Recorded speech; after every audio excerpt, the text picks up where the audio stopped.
हर खबर पर है हमारी पहली नजर। उत्तराखंड की बुलंद आवाज। आप देख रहे हैं न्यूज पोर्टल उत्तराखंड। राज्य में आचार संहिता लगने के बाद चुनावी सरगर्मियां तेज हो गई हैं।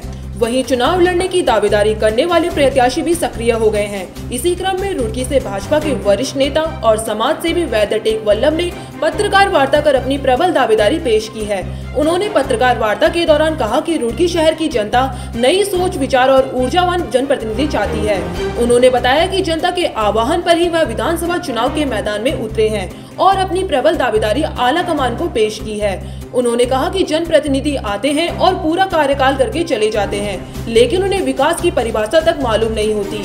उन्होंने कहा कि उनकी पहचान शहर में समाज सेवी व चिकित्सक के रूप में रही है और वह भाजपा संगठन से लंबे समय से जुड़े हुए हैं। टेक वल्लभ ने भाजपा संगठन को रुड़की विधानसभा क्षेत्र से अपना आवेदन पत्र सौंपकर मजबूत दावेदारी पेश की है।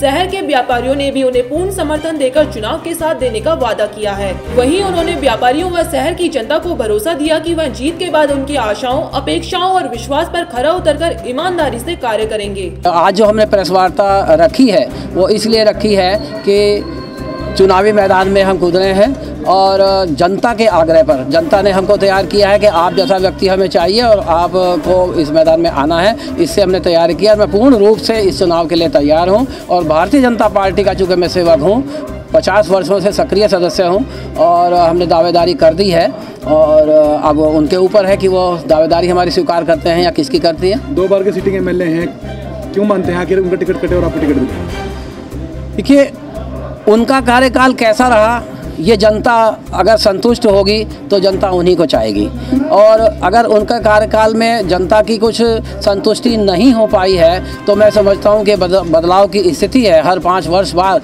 ये लोकतंत्र का पर्व आता है और ये इसलिए होता है कि जनता फिर से सोच सके कि उन्हें कौन सा जनप्रतिनिधि चाहिए।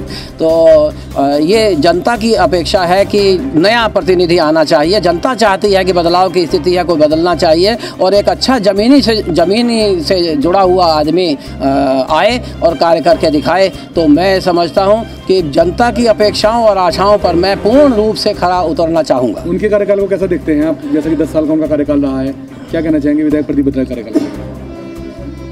किसी नाम से मुझे कोई ऐतराज़ नहीं है। जनता ने चाहा, हमने उनके लिए कार्य किया। संगठन की ओर से भारतीय जनता पार्टी से उन्होंने चुनाव लड़ा था, हमने उनके लिए कार्य किया और अभी तक उनके लिए कार्य करते हैं और उनका पूर्ण रूप से सम्मान करते हैं। उनसे हमको कोई शिकायत नहीं है। बस हमको तो यह है कि हमारे मित्रों ने हमें आगे किया है और हम तैयार रहने के लिए। अगर टिकट आपका नहीं होता तो फिर क्या अगला स्टेप क्या रहेगा आपका? ये भी जनता के ऊपर निर्भर है कि जनता अगर चाहेगी हमको कि हम आपके साथ हैं, आप लड़िए, तो फिर हम लड़ेंगे। हर खबर पर है हमारी पहली नजर। उत्तराखंड की बुलंद आवाज। आप देख रहे हैं न्यूज पोर्टल उत्तराखंड।